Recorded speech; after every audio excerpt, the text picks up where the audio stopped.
बिस्मिल्लाहिर्रहमानिर्रहीम। अस्सलाम वालेकुम स्टूडेंट्स, क्या हाल है जी? कैसे हैं आप सब? उम्मीद करता हूँ आप सब खैरियत से होंगे।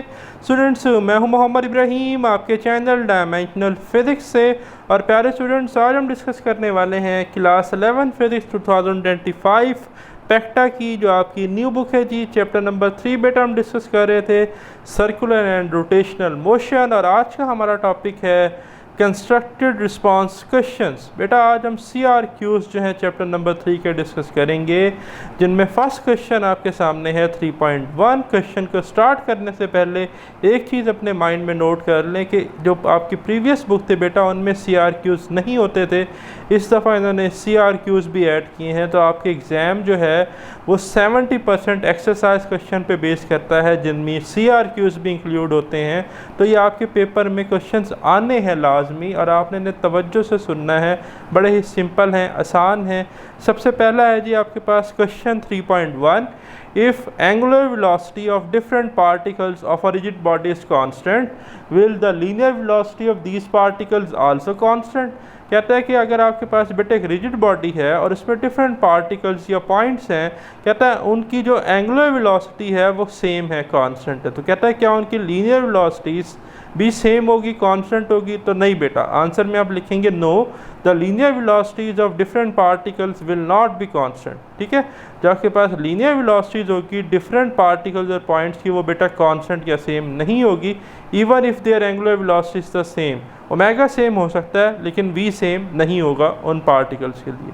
अब आप जैसे मैं लिख रहा हूँ वैसे वैसे आप लिखेंगे, जैसे आपको स्क्रीन पर डिस्प्ले हो रहा है। रीज़न देंगे आप, in rotating rigid body all the particles have the same angular velocity. Rigid body है ना, तो रिजिड बॉडी स्पिन कर रही है, अपने एक्सिस पे रोटेट कर रही है। तो ये ए पॉइंट था, जब ये पूरा एक चक्कर घूमेगी तो ये दोबारा यहाँ आ जाएगा। तो एंगुलर वेलोसिटी तो सेम रहेगी, ये इक्वल रेडियन कवर करेगा। ठीक है, इक्वल इंटरवल ऑफ टाइम में आप कह सकते हैं। ठीक है, तो थीटा सेम है तो ओमेगा सेम होगा, ओमेगा सेम है तो अल्फ़ा सेम होगा। तो एंगुलर पैरामीटर्स पर ए और बी पॉइंट पर कोई फ़र्क नहीं पड़ेगा बेटा। ठीक है, बट एक चीज़ ज़रा यहाँ नोट करें, ये रेड डॉट सर्कल का सेंटर पॉइंट है, और ए पॉइंट तक का जो फासला है वो RA है, और बी तक का जो फासला है बेटा वो RB। अब मैं आपसे पूछूँ ए पॉइंट का रेडियस ज़्यादा, बी पॉइंट का रेडियस ज़्यादा, तो आप कहेंगे सर बी पॉइंट का रेडियस ज़्यादा है। तो इसका मतलब RB ग्रेटर है RA से। ठीक है, ये चीज़ आपने नोट करनी है। But the linear velocities depends on their distance from the axis of rotation. कहता है लीनियर वेलोसिटी बेस करती है उनके डिस्टेंस से from there axis of rotation. जिसका डिस्टेंस ज़्यादा उसकी लीनियर वेलोसिटी ज़्यादा। कैसे? We know that V is equal to R omega. भाई हमने पढ़ा है ना relation between linear velocity and angular velocity, V is equal to R omega. So omega constant है बेटा, तो V is directly proportional to R। ठीक है, तो RB ग्रेटर देन RA है भाई, क्योंकि RB जो है इसका सेंटर से रेडियस ज़्यादा है एज़ कम्पेयर टू RA, तो हम कहेंगे VB ग्रेटर देन है VA से। ठीक हो गया, डायरेक्ट रिलेशन है ना, तो R जितना ज़्यादा V उतना ज़्यादा, तो VB ग्रेटर देन VA। तो आप लिखेंगे it means that particles further from axis move faster than close to it. तो जो बेटा आपके पास पार्टिकल दूर होगा, ठीक है, सर्कल के सेंटर से, उसकी जो लीनियर वेलोसिटी है वो ज़्यादा होगी एज़ कम्पेयर टू उस पार्टिकल के जो सर्कल के सेंटर के करीब होगा। फिर हमारे पास है जी second question 3.2। A loaf of bread is lying on a rotating plate. बेटा एक रोटेटिंग प्लेट है, उसके ऊपर ना एक टुकड़ा सेगमेंट ब्रेड का, डबल रोटी का पड़ा हुआ है। ठीक है जी, a crow takes away the loaf of bread and the plate's rotation increases why. कहता है एक ना कौवा आता है और वो आकर उस डबल रोटी के टुकड़े को उठाकर ले जाता है। ठीक है, जो रोटेटिंग प्लेट पर पड़ा था। कहता है अब रोटेटिंग प्लेट की रोटेशन इंक्रीज़ हो गई, ऐसा क्यों हुआ? भाई यहाँ पर ना हुआ ये है कि जो आपके पास मोमेंट ऑफ इनर्शिया है बेटा वो कम हुआ है, मैस डिस्ट्रीब्यूशन कम हुई है रोटेटिंग प्लेट पर। तो हमने ये पढ़ा था कि to conserve angular momentum L is equal to I omega होता है law of conservation of angular momentum से, और वो कांस्टेंट तब होता है जब I और ओमेगा का इन्वर्स रिलेशन हो। तो मैस डिस्ट्रीब्यूशन कम हुई तो I is equal to mr square से I कम हो गया, I कम हो गया तो एंगुलर वेलोसिटी बढ़ गई। तो आप लिखेंगे टू कंजर्व एंगुलर मोमेंटम। ये क्यों हुआ? एंगुलर मोमेंटम को कंजर्व रखने के लिए। रीज़न क्या है इसकी? When the crow takes the bread away, जब कौवा आया और रबर रोटी को उठा कर ले गया, the moment of inertia decreases, mass distribution कम हो गई, मैस कम हो गया क्योंकि जो ब्रेड का मैस था वो ले गया। Because mass distribution decreases, I is equal to M R square से एम कम, तो आई कम हो गया। To keep angular momentum constant the plate angular velocity increases, ठीक है। तो आई बेटा जब डिक्रीज हुआ तो आई और ओमेगा का इन्वर्स रिलेशन है, तो जो आपके पास एंगुलर वेलोसिटी है वो इंक्रीज हुई, क्योंकि हमें पता है L is equal to I omega constant रहता है टू कंजर्व एंगुलर मोमेंटम। ठीक हो गई। फिर आपके पास है जी क्वेश्चन 3.3। अब ये भी सिंपल है। Why do we tumble when we take the sharp turn with large speed. कहता है कि भाई जो है हम थम्बल कर जाते हैं जब हम जो है शार्प टर्न लेते हैं बहुत ज़्यादा तेज़ रफ्तार के साथ। थम्बल का मतलब है कि हम जो है ना वो आउटवर्ड जा सकते हैं, टेंजेंट मूव कर सकते हैं, रिस्की है। एक्सप्लेनेशन सिंपल है। When taking a sharp turn at high speed, the body wants to keep moving straight due to inertia। भाई जब हम मुड़ रहे होते हैं ना, कोई हम सर्कुलर ट्रैक पे किसी गाड़ी में बैठे हैं और फॉर एग्जांपल हम लेफ़्ट साइड पर टर्न करने लगे हैं, तो हमारी बॉडी ये चाहेगी कि हम सीधा जा रहे थे, हम अपनी मोशन को सीधा कंटिन्यू रखें, स्ट्रेट रहें इनर्शिया की वजह से, ठीक है। लेकिन बॉडी जब टर्न करेगी लेफ़्ट पर तो हमें ऐसा फील होगा कि हम राइट पर मूव कर रहे हैं। When vehicles turns on a road our body resist the change in direction. ऐसा ही है ना, बॉडी टर्न करना जा रही है लेफ़्ट में, हम चाहेंगे हम सीधा ही जाते जाएं, लेकिन हमें ऐसा फील होगा कि हम राइट वर्ड गाड़ी के साथ मूव कर रहे हैं। If the centripetal force is not enough, अगर सेंट्रीपिटल फोर्स ज़्यादा नहीं है, we may loss balance and tumble outward, ठीक है। तो हम अपना जो बैलेंस है उसे बरकरार नहीं रख सकेंगे और हम जो है वो थम्बल कर जाएंगे आउटवर्ड डायरेक्शन में। ठीक हो गया, क्योंकि नेसेसरी सेंट्रीपिटल फोर्स इनफ नहीं होगी कि हम जो है उसके साथ मूव कर सकें। फिर हमारे पास है क्वेश्चन 3.4।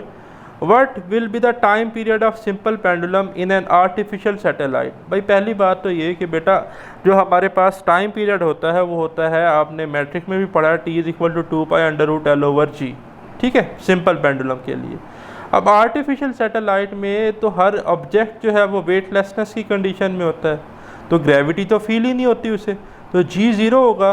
तो सिंपल है, T is equal to 2π√L/g, तो समथिंग ओवर 0 इन्फिनिटी होता है, तो टाइम पीरियड इन्फिनाइट हो जाएगा। तो आप लिखेंगे the time period of simple pendulum in an artificial satellite becomes infinite. फिर आप रीज़न देंगे the artificial satellite and the pendulum are in the state of weightlessness. वो बेटा वेटलेसनेस की कंडीशन में है। Since the effect of gravity inside the satellite is 0, तो जो इनसाइड सैटेलाइट इफेक्ट होगा ग्रेविटी का वो g 0 होगा, उससे फील्ड 0 होगा। So the time period becomes, तो t is equal to 2π√L/g होता है, तो g बेटा 0 हो गया, तो समथिंग ओवर 0 इन्फिनिटी हो जाएगा, तो टाइम पीरियड इन्फिनाइट हो जाएगा। ठीक है। फिर आपके पास है जी question 3.5। Is the motion of a satellite in its orbit is uniform or accelerated. भाई एक्सेलरेटेड होती है सैटेलाइट की। आंसर है बेटा the motion of satellite in its orbit is accelerated. ठीक है, एक्सेलरेट कैसे करती है? देखिए एक्सेलरेशन प्रोड्यूस करने के लिए ना दो कंडीशन है, या तो आपके पास वेलोसिटी की बेटा डायरेक्शन चेंज हो या मैग्नीट्यूड चेंज हो। मान ले कि मैग्नीट्यूड नहीं चेंज हो रहा, लेकिन बेटा जब बॉडी ऑर्बिटल मोशन परफॉर्म कर रही है किसी भी प्लैनेट के अक्रॉस, ठीक है, तो वो तो अपने सर्कुलर मोशन में, जब सर्कुलर मोशन में तो उस पर सेंट्रीपिटल फोर्स लग रही है, और सेंट्रीपिटल फोर्स तो बॉडी पर जब लगती है तो उसकी वेलोसिटी हर पॉइंट पर टेंजेंट की तरफ होती है, और वो हर पॉइंट पे टेंजेंट उसकी डायरेक्शन चेंज करता रहता है। तो वेलोसिटी की डायरेक्शन चेंज हो रही है तो इसका मतलब एक्सेलरेशन प्रोड्यूस हो रही है। तो पॉइंट समझ रहे हैं? The motion of satellite in its orbit is accelerated. Reason क्या है? Even the satellite moves at constant speed. बेशक बेटा सैटेलाइट कांस्टेंट स्पीड से मूव कर रही है, its direction is constantly changing. इसकी डायरेक्शन जो है वो कॉन्स्टेंटली चेंज कर रही है, which means that there is an acceleration towards the centre of the orbit. और बेटा towards the centre of orbit जो है वो सेंट्रीपिटल एक्सेलरेशन होती है। This acceleration called centripetal acceleration given by formula. क्या फार्मूला होता है जी? AC is equal to b²/r, और ये ग्रेविटी प्रोवाइड कर रही होती है, जो मैंने लिखा है since g is equal to AC। ठीक है, तो एज इट इज़ आप पेपर में लिख देंगे इंशाल्लाह और आपको अच्छे मार्क्स मिल जाएंगे। फिर है जी आपके पास 3.6 क्वेश्चन है, what are the advantages that radian has been preferred as SI unit over degree. कहता है भाई क्या फ़ायदे हैं कि जो हम यूनिट इस्तेमाल करते हैं लेंथ का एंगुलर के केस में, वो रेडियन इस्तेमाल करते हैं बनिस्बत डिग्री के, या आप कह सकते हैं रेवोल्यूशन के। तो रेडियन को इस्तेमाल करने के फ़ायदे आपसे पूछे गए हैं। तो सिंपल है, radians are preferred as the SI unit over degrees of for several key reasons. उसकी बहुत सारी रीज़न हैं, 4 मैंने मेंशन किए हैं, तो 2 नंबरों के लिए आप भी 4 लाजमी मेंशन करें, ठीक है। तो देखें क्या रीज़न है। पहली है जी, radians directly relate to the arc length and the radius making calculation simpler. भाई आपकी कैलकुलेशन बड़ी सादा हो जाती है, क्योंकि रेडियंस जो है ये डायरेक्ट जो है आर्क लेंथ और रेडियस को रिलेट करता है। Many physical formulas become easier with radians like angular velocity omega होती है थीटा ओवर टी। तो रेडियन पर सेकंड में इसे कैलकुलेट करना आसान है बनिस्बत आपके पास डिग्री पर सेकंड के, ठीक है। Radians are dimensionless, radian dimensionless quantity है, क्योंकि आपने पढ़ा ना S is equal to R theta से theta is equal to S over R होता है। तो एस भी मीटर में, आर भी मीटर में, तो मीटर मीटर से कट गया, तो थीटा आपके पास डायमेंशनलेस है, मेकिंग देम डायमेंशनली कंसिस्टेंट। तो डायमेंशनली कंसिस्टेंट है ये। फोर्थ है, radians are use world wide in science and engineering. पूरी दुनिया में जो आपकी ग्लोबल रिसर्च हो रही है या ट्रेड हो रहा है साइंटिफिक इंफॉर्मेशन का, तो साइंस और इंजीनियरिंग में बेटा रेडियंस को इस्तेमाल करना आसान है बनिस्बत डिग्री के। फिर आपके पास क्वेश्चन है 3.7, in uniform circular motion what are the average velocity and average acceleration for one revolution, explain। बेटा the average velocity and average acceleration for one complete revolution is 0। क्यों? ज़रा इस सर्कल को देखें। इस सर्कल पे आपको एक रेड कलर का बेटा पॉइंट नज़र आ रहा है ए। जब ये रेड पॉइंट, जब ये बॉडी अपने एक्सिस पे स्पिन करेगी, रोटेट करेगी, तो ये पॉइंट चलता हुआ ऐसे चलता एक चक्कर बाद दोबारा कहाँ आएगा, इस पॉइंट पर। अब इसकी इनिशियल पोजीशन भी यही थी, और ये घूमता बेटा कहाँ आया, इसी पॉइंट पर। इसकी फाइनल पोजीशन भी यही है। तो जो डिस्प्लेसमेंट हमारे पास होता है वो होता है चेंज इन पोजीशन। तो पोजीशन तो चेंज ही नहीं हुई, पोजीशन में तो कोई चेंज ही नहीं आया। एक चक्कर बाद जहाँ पहले था, दूसरे चक्कर बाद भी वहीं आ गया, तो डिस्प्लेसमेंट ज़ीरो है। डिस्प्लेसमेंट ज़ीरो होने की वजह से एवरेज वेलोसिटी और एवरेज एक्सेलरेशन ज़ीरो होती हैं। तो आप एक्सप्लेनेशन में लिखेंगे, the displacement covered by a body after one complete circle और रेवोल्यूशन इज़ ज़ीरो। एक पूरे चक्कर के बाद, एक पूरी रेवोल्यूशन के बाद उसका डिस्प्लेसमेंट ही ज़ीरो है। तो एवरेज वेलोसिटी क्या होती है बेटा, एवरेज वेलोसिटी होती है total displacement over total time. तो टोटल डिस्प्लेसमेंट ही ज़ीरो है, तो ज़ीरो ओवर समथिंग ज़ीरो होता है। तो एवरेज वेलोसिटी हो जाएगी 0 मीटर पर सेकंड, या एंड में ना मीटर पर सेकंड लिख दीजिएगा तो ज़्यादा मुनासिब है। फिर इसी तरह बेटा एवरेज एक्सेलरेशन होती है average velocity divided by time. तो एवरेज वेलोसिटी 0 है, तो 0 ओवर समथिंग 0 आ जाएगा, तो एवरेज एक्सेलरेशन बन जाएगी 0 मीटर पर सेकंड स्क्वायर, क्योंकि डिस्प्लेसमेंट क्या है, 0 है। फिर नेक्स्ट क्वेश्चन है बेटा हमारे पास 3.8, in the rain storm when a strong wind. कहता है कि जी रेन स्ट्रोम है, ठीक है जी, बारिश हो रही है कहीं और बहुत तेज़ हवा भी चल रही है।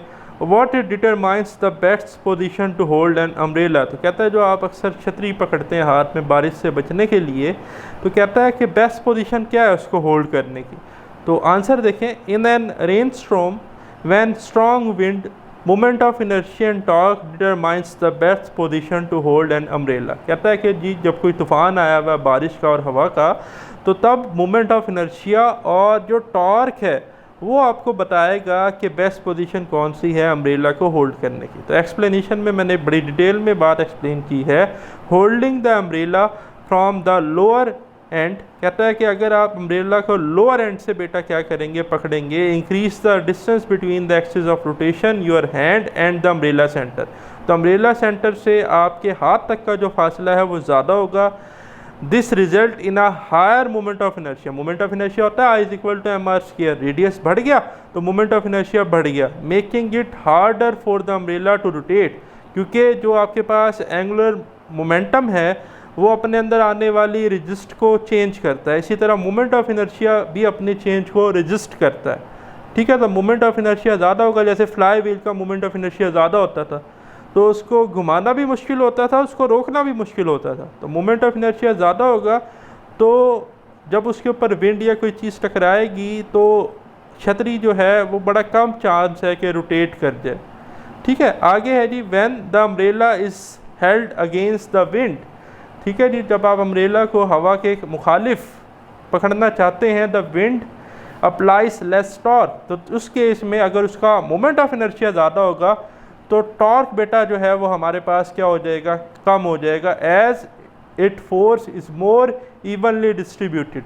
तो फोर्स जो है वो इवनली डिस्ट्रीब्यूट करेगी combined with higher moment of inertia. Higher moment of inertia होने की वजह से this makes the umbrella more stable, umbrella आपकी मोर स्टेबल हो जाएगी and less likely to flip और रोटेट। तो ना वो घूमेगी ना वो आपके हाथ से छुटेगी। ठीक हो गई बात। फिर है जी आपके पास क्वेश्चन 3.9, बड़ा ही इंटरेस्टिंग क्वेश्चन है। A ball is just supported by a string without breaking. कहता है कि अगर आपके पास एक बॉल है और आप उसको एक फिक्स सपोर्ट के साथ, एक धागे के साथ लटका दें तो वो टूटती नहीं है स्ट्रिंग। कहता है लेकिन if it's whirled in a vertical circle it breaks, explain why. कहता है लेकिन अगर आप इसी डोरी के साथ इस बॉल को एक वर्टिकल सर्कल में घुमाने लग जाएं तो फिर यह टूट जाती है। इसकी रीज़न पूछ रहा है वो, एक्सप्लेन बाय। तो आप लिखेंगे due to high tension in a string specially at bottom. String को टेंशन हो जाती है, भाई वो वाली टेंशन नहीं जो आपको होती है पढ़ाई की वजह से, ये टेंशन दूसरी है। ठीक है, ये टेंशन फोर्स है एक तरह की। तो कौन सी टेंशन है आए समझते हैं। तो रीज़न है हमारे पास when the ball is hanging without moving the string only has to hold its weight. भाई अगर हमने स्ट्रिंग के साथ बॉल को सिर्फ लटका दिया, हैंग कर दिया, तो इस वक्त टेंशन को सिर्फ एक ही फोर्स बराबर करनी है, वो वेट की है। ठीक है, तो टेंशन और वेट बराबर है तो बॉल टंगी रहेगी। ठीक है, so it does not break, क्योंकि टेंशन किसके बराबर है, वेट के। But when the ball whirled in a circle the string has to do more work, it has to hold the ball weight and pull it inward to keep it moving in a circle. कहता है कि जब हम ball को string के साथ vertical circle में घुमाते हैं ना, तो अब जो टेंशन है उसने सिर्फ वेट को नहीं काबू में रखना, उसने उस सेंट्रीपिटल फोर्स को भी संभालना है जो उसको सर्कल में घुमा रही है। This pulling force is called centripetal force. तो पहले टेंशन सिर्फ वेट के बराबर थी, लेकिन बेटा जब हम बात कर रहे हैं वर्टिकल सर्कल की तो यहाँ पर टेंशन जो है वो वेट प्लस सेंट्रीपिटल फोर्स के बराबर है। कैसे भाई, देखें पहले वर्टिकल सर्कल में स्पेशली अगर मैं बॉटम की बात करूँ ना, टॉप पे हमारे पास टेंशन मिनिमम होती है, तो इसलिए मैं इसकी बात नहीं कर रहा। बॉटम पे टेंशन मैक्सिमम होती है। कैसे, देखें मैंने इधर सिंपली एक्सप्लेन किया है, ये वो बॉल है, ठीक है, और बॉटम पर इसकी वेलोसिटी टेंजेंट है और वेट डाउनवर्ड है और tension in a string upward है। अब ये फ़िलहाल स्ट्रिंग टूटी नहीं है तो टेंशन डोमिनेट कर रही है, तो टेंशन इस वक्त बराबर है बेटा आपके पास वेट डाउनवर्ड है, तो आप लिख सकते हैं ओपोजिट है ना टेंशन और वेट, तो आप लिख लेंगे tension minus weight is equal to centripetal force. तो माइनस वेट है तो जाके प्लस डब्ल्यू हो जाएगा, तो tension is equal to weight plus centripetal force बनेगा। तो मैक्सिमम टेंशन बॉटम में होगी जो कि वेट प्लस सेंट्रीपिटल फोर्स के बराबर होगी, जो कि mg plus mv square over r है। At bottom of the circle the tension in the string becomes very high, tension बहुत ज़्यादा हो जाएगी because the fc and w are added. Centripetal force और वेट जो है बेटा वो ऐड हो जाएंगे, जिस वजह से स्ट्रिंग टूट जाएगी, मैक्सिमम टेंशन हो जाएगी weight mg plus centripetal force mv square over r की वजह से। ठीक है जी। फिर आपके पास है जी question 3.10, how the centripetal force supplied in the following cases. पहला केस है a satellite orbiting around the earth, दूसरा है जी a car taking a turn on a level road. तो सबसे पहले पार्ट ए है जी a satellite orbiting around the earth, the centripetal force is supplied by gravitational force. बेटा जब सैटेलाइट घूम रही है, ऑर्बिटल मोशन परफॉर्म कर रही है अराउंड अ प्लैनेट और अर्थ, तो तब जो ग्रेविटेशनल फोर्स है वो सेंट्रीपिटल फोर्स प्रोवाइड कर रही है between earth and satellite, which is given by expression Fg is equal to Fc। और gravitational force Newton law of gravitation से होती है G into capital M into small m divided by R square is equal to centripetal force होती है mv square over r। तो बेटा यहाँ पर जो कैपिटल M है वो मास ऑफ अर्थ है, small m mass of satellite है, v स्पीड ऑफ सैटेलाइट है, r रेडियस ऑफ ऑर्बिट है और g ग्रेविटेशनल कांस्टेंट है जिसकी value 6.67 multiply 10⁻11 newton metre square per kg square होती है। और पार्ट बी में जब आपके पास था जी a car taking turn on a level road, तो यहाँ पर फ्रिक्शन जो है वो सेंट्रीपिटल फोर्स प्रोवाइड करेगी। The centripetal force is provided by static friction between the car tyres and the road surface. तो स्टैटिक फ्रिक्शन होती है जी एफ, और ये स्मॉल एफ फ्रिक्शनल फोर्स की वजह से, एफ फोर्स और small F friction is equal to F C centripetal force. तो ये बराबर होती है बेटा mu S M G is equal to M V square over R. अब ये चीज़ भी आप 9th में पढ़कर आए हैं, mu S coefficient of friction होता है, जो कि हम लिखते हैं F over R, force of limiting friction यानी कि maximum friction divided by normal reaction, और नॉर्मल रिएक्शन वेट के बराबर होता है, आर एम जी के बराबर हम लिखते हैं। तो हम इसी फार्मूले से एफ को लिख सकते हैं म्यू एस आर, और आर एम जी है तो हम लिख सकते हैं म्यू एस एम जी। तो mu S M G is equal to M V square over R. Mu S क्या है जी, coefficient of friction, M G reaction है जो कि वेट है, नॉर्मल रिएक्शन भी आप कहते हैं, small M mass of a car है, वी स्पीड ऑफ कार है, और R radius of a circular track है। तो ये था प्यारे स्टूडेंट्स हमारा आज का वीडियो लेक्चर पसंद आया तो बेल आइकन को लाजमी प्रेस कीजिएगा। मिलते हैं very soon next video lecture के लिए। खुदा हाफिज़।